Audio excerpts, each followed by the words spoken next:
Former Illinois defensive coordinator and Purdue head coach Ryan Walters is the new defensive coordinator, taking over for Steve Belichick that followed his dad Bill over to North Carolina. Now, on the surface, and I've seen a lot of Washington podcasts, I've seen a lot of Washington shows, and a lot of Washington fans really be excited about this, and you should be excited.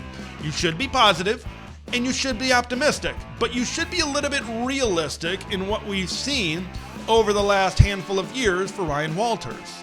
Of course, this was an Illinois defense when he took over as the defensive coordinator that was in the triple digits, and in a couple of years he made it one of the best defenses in all of college football.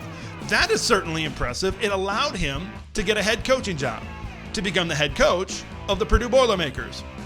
When he coached at Purdue and he installed his defense at Purdue, this was a team that was constantly out of position. This was a team that constantly gave up big plays. This was a team that constantly could not tackle in space. So you've got a high and a low when we look at Ryan Walters.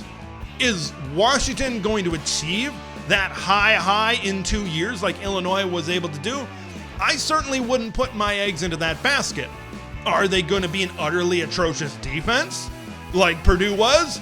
I don't think that's going to happen either. I think the smart money for Ryan Walters and what he can do with this Washington defense, a defense that needs to get better, is like a middle of the road in the Big Ten. And if this offense develops the way we think it can, and Jedd Fisch, of course, is an offensive guy, he's going to lean into making that side of the football the better side of the football. If this offense can really take steps forward, and then you have a middle of the road 9th, 10th, 11th, something like that, ranked defense, this is maybe a formula that could work at Washington. It's a very West Coast type of formula that we've seen in the Pac-12 for a lot of times, but maybe against some more of these lumbering teams in the Big Ten, that could possibly work.